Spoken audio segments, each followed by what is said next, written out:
All who are faithful in his servants will become members of the royal family, children of the heavenly King. Is not this an exalted privilege?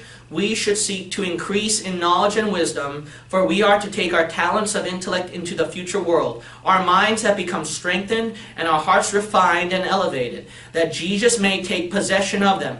We must imitate his character if we would find ourselves in the society of holy angels in the kingdom of glory.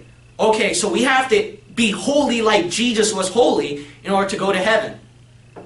Okay, we're all in trouble. Okay. All who enter there will be obedient to the law of God. That law may be trampled underfoot here by those who are rebels to God's government. But Jesus said, blessed are they that do his commandments, that they may have right to the tree of life and may enter in through the gates into the city. So then she's saying that you have to obey the law of God. If you disobey the law of God, then according to the Bible, and she quotes a verse, you can't even enter heaven. All right, here's another quote. That was founded by Jesus Knocking at the Heart by Signs of the Times, March 3rd, 1890. Another quote. Those who are living upon the earth when the intercession of Christ shall cease in the sanctuary above are to stand in the sight of the holy God without a mediator.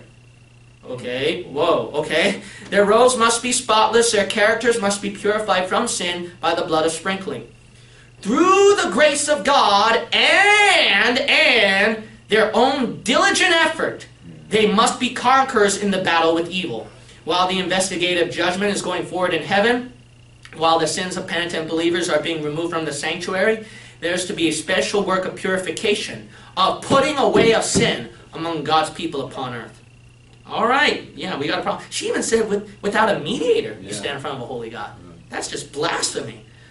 All right, her book, The Great Controversy, by Pacific Press Publishing Association, 2002, page 425. All right, this should be enough to convince you, but there's tons of more quotes, actually. There's tons of more quotes where she says you have to do some kind of work to go to heaven. Some kind of work to go to heaven. Seventh-day Adventism is not founded on biblical salvation by faith alone Christianity. It is actually founded by anti-Christianity. Amen. Works for salvation. No different from Jehovah's Witnesses, Mormons, and Catholics. No different. Amen.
This video is the first one in a series of videos that I'm going to do on defeating Adventism, and this is defeating Adventism number 1.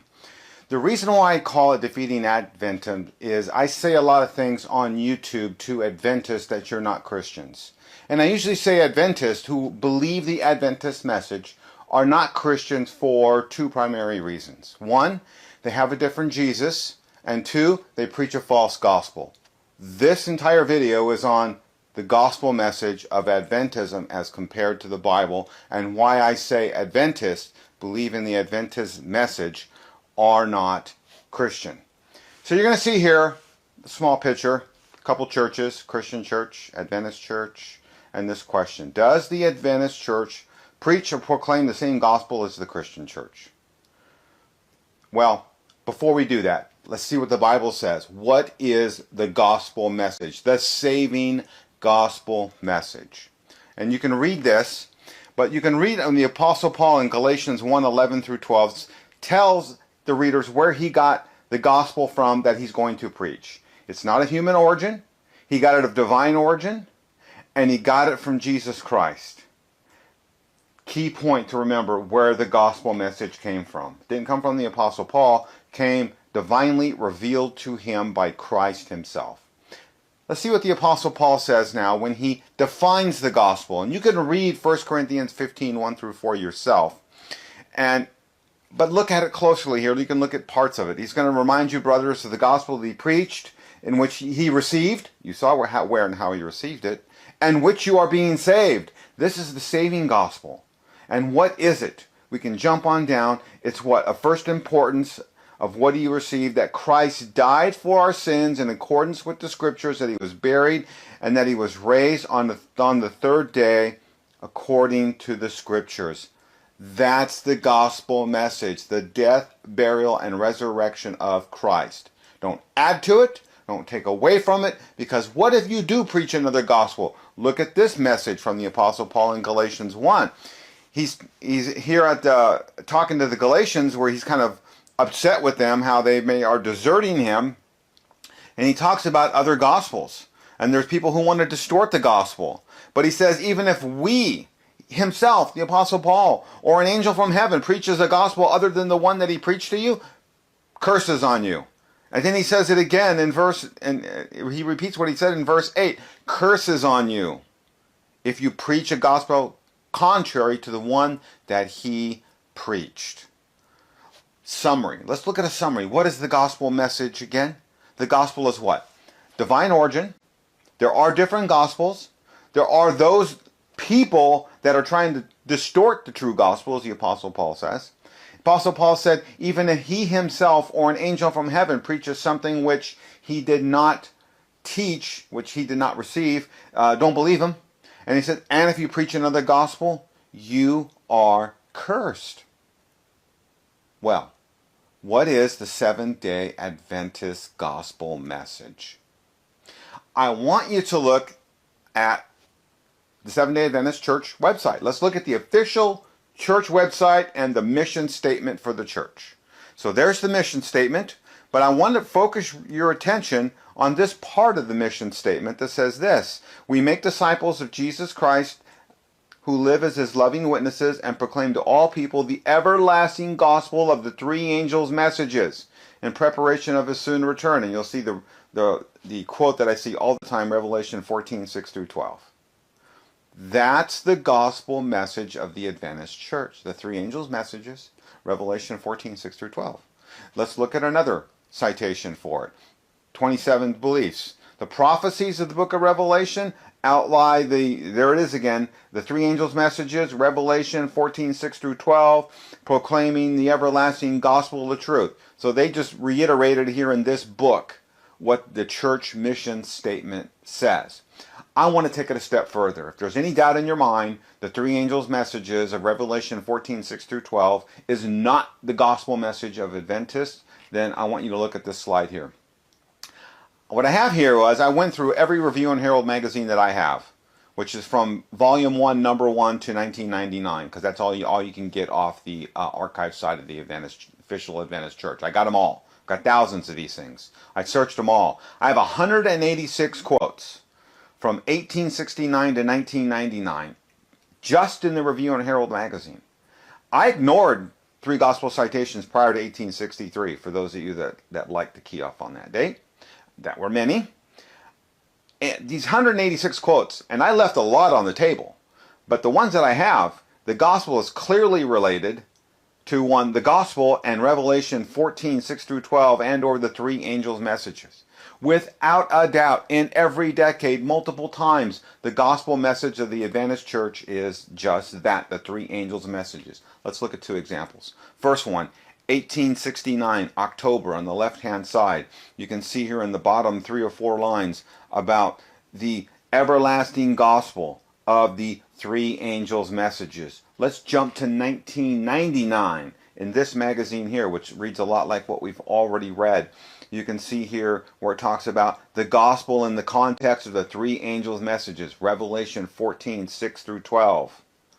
My friends, it ought to be clear, the gospel message of the Adventist Church is the 3 angels' messages of Revelation 14, 6 through 12. Now, let's look at what each of these angels has a message. So let's briefly look at them. Let's look at the first angel's message. We're not going to read all this, but I want you to key off on the very last bullet point of this slide. There's more things that can be said in terms of the messages of these angels. I only, because of limited time and space, listed these. But here's the one point, is that this angel is announcing a warning that judgment began in 1844. So the gospel message, amongst other things, one of the messages of the first angel is judgment began in 1844. Let's look at the second angel's message. And for this one, I am going to highlight the bullet point that you see in front of you. Let me see. 1, 2, 3. The third one down. Really, this angel's message is the apostate churches of Babylon, apostate churches, get out of those apostate churches now. That's the second angel's gospel message. First angel, judgment has come in 1844. Second angel, Babylon, apostate churches, get out of her. Let's look at the third angel's message. We're going to look at just the text on the lower right-hand corner because that's what gets quoted the most, even though this angel has a lot of things to say in its gospel message also. But this one here is a future message that if you are, when Jesus Christ returns, and if you are knowingly worshiping on the wrong day, which is Sunday, you will receive the mark of the beast. And that's it. Let's do a summary here. The gospel message of the Seventh-day Adventists is what? We got 3 angels, Revelation 14. Each angel has a unique message. And a judgment, angel 1, a judgment beginning in 1844. Angel 2, gospel message.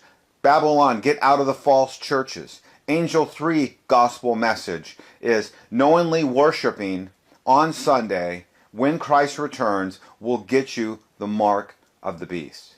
But on the right-hand side, what's the gospel message?